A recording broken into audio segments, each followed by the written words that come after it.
Hello guys, welcome back to my channel I love Tuli vlog. दोस्तों, आज का जो व्लॉग है, आज का जो चर्चा का विषय है वो भावनाओं पे आधारित है। दोस्तों, भावनाएं हर किसी में होती हैं। हम अगर बहुत ज़्यादा खुश होते हैं तो हम हंसते हैं, बहुत ज़्यादा दुख होते हैं, तकलीफ होती है तो हम रोते हैं। बात बात पर रोने वाले आदमी जो है उनको लोग कमज़ोर समझते हैं कि ये मन से कमज़ोर है। अगर आप भी ऐसा समझते हैं तो गौर करिएगा, वो अंदर से कमज़ोर नहीं होते हैं, वो अंदर से मजबूत होते हैं। हम लोग इमोशंस जो है वो बाहर निकालने का तरीका, सोर्स ढूंढते हैं। तो उसी तरह से जो भावनाएं वाले इमोशनल आदमी होता है, जो बात बात पे रोता है, उसको तकलीफ हर्ट होने पर वो अपने इमोशंस आंसू के ज़रिए बाहर निकाल देता है, वो रो लेता है। ऐसे आदमी जो है वो औरों के मुकाबले, न रोने वालों के मुकाबले ज़्यादा मजबूत होता है, क्योंकि उसके इमोशंस जो है वो आपको पता चलते हैं, वो अंदर से बाहर निकाल देता है। वो किसी की बुराई में नहीं पड़ता है, किसी की षड्यंत्र में नहीं पड़ता है, किसी के फालतू उसमें नहीं पड़ता है।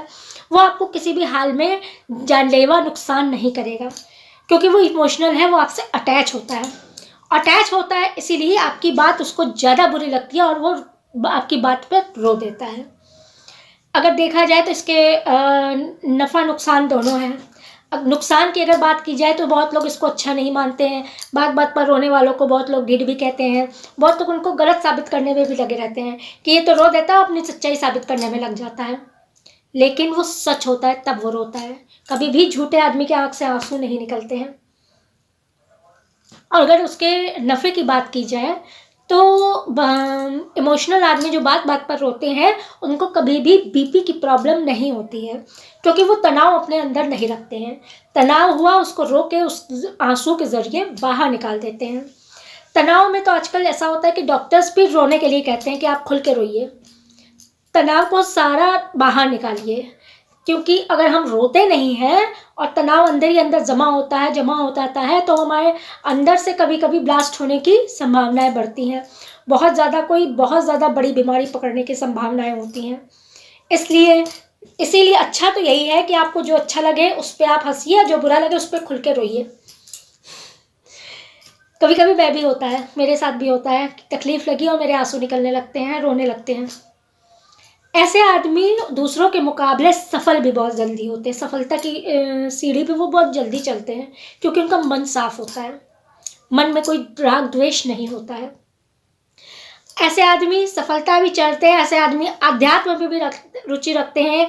ऐसे आदमी जो है दूसरों के नफा नुकसान के बीच में पड़ने की भी कोशिश नहीं करते हैं, क्योंकि वो चालाक आदमियों की तरह प्री प्लान बातें नहीं करते हैं।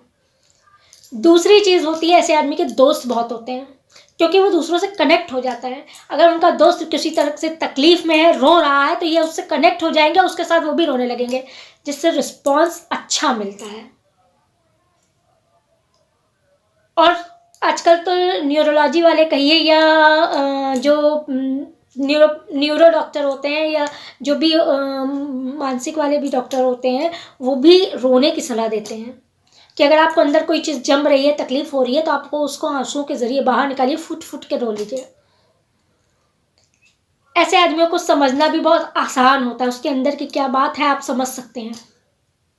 जो नहीं रोते हैं उनको आप समझ नहीं सकते उनके अंदर क्या खिचड़ी पक रही है, और वो खिचड़ी अब कब परोसी जाएगी, किस मौके पे वो खिचड़ी परोसी जाएगी। बहुत से लोग हैं ऐसे मेरे जानने में, मेरे उसमें आसपास में। कौन सी खिचड़ी कब पकाएंगे और कब परोसेंगे, आप उनको रुला नहीं सकते, वो आपको 10 बार रुला देंगे। ऐसे आदमियों के लिए नुकसान में ये भी होता है कि ऐसे आदमियों को बहुत लोग सुनते नहीं हैं, समझते नहीं हैं। रो दिया तो उसको जो है यही समझते हैं कि तुम रो भी लिए हो तो तुम ही गलत हो। ऐसा नहीं होता है। आपको हर इंसान को जैसे दूसरे को समझ रहे हैं उससे उनको भी समझना ज़रूरी होता है। आजकल तो कई डॉक्टर्स कह दिए हैं कि इंसान की जो प्रवृत्ति होती है जो है उसको जो है आंसुओं से निकाली जाती है। बीपी भी और जितनी भी बीमारियां हैं तनाव से होती हैं। डायबिटिक है, या आपका अर्थराइटिस है, या आप बीपी कह सकते हैं, और हाइपरटेंशन कह सकते हैं, ये सब तनाव से होता है। अगर आप बात बात पर रोने वाले आदमी हैं, इंसान हैं, तो आप अंदर से आपका तनाव सारा बाहर आ जाता है, आप इन बीमारियों से बचे रहते हैं। अच्छा, कुछ मिथ ये भी है कि बहुत लोग कहते हैं कि महिलाओं पे तो रोना फिर भी सूट करता है, आदमियों पे रोना नहीं सूट करता है। महिलाएं जो है रो के हल्का हो लेती हैं, जब आदमी को तकलीफ़ हो आदमी बहुत कम रोता है, लेकिन अगर आदमी को तकलीफ़ है तो वो उसी समय रो के अपने मन को हल्का कर ले, बात के लिए पचा के ना रखे। अगर आपको कोई चीज़ बुरी लगी है तो आप उसी समय रोक के उस बात को बाहर निकाल दीजिए, बजाय अंदर रखने के, पचाने के या पकाने के उसको। इससे आपका स्वास्थ्य भी सही रहेगा, मानसिक स्वास्थ्य भी सही रहेगा और आपको गलत समझने वाले भी ढेर हो जाएंगे। और बाकी तो चलता रहता है, बाकी तो आपके टॉपिक्स और टेंशन्स चलते रहते हैं, वो तो कहाँ बच पाएंगे। सुख और दुख जीवन की दोनों तरफ के पहलू होते हैं। आज अच्छा है तो कल बुरा है, आज कोई हंस रहा है तो कल कोई रो रहा है। ये तो जीवन के पहलू होते हैं, ये चलते रहते हैं। आपको अगर मेरा वीडियो अच्छा लगा तो ज़रूर इसको शेयर कीजिएगा, लाइक सब्सक्राइब कीजिएगा, कमेंट में लिखिएगा आपको कैसा लगा।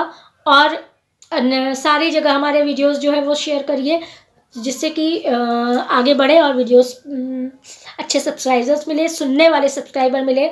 मुझे एक्टिव सब्सक्राइबर चाहती हूँ, ना कि सब सब्सक्राइब कर दो और सुने या वीडियो मेरा कोई ना देखे, ऐसा नहीं चाहते। तो ज़रूर ध्यान रखिएगा, लाइक सब्सक्राइब करने के लिए, कमेंट करने के लिए, देखने के लिए शुरू से आखिर तक मेरा वीडियो। मिलते हैं आपसे अगले टॉपिक पे, अगले वीडियो पे। तब तक के लिए बाय बाय।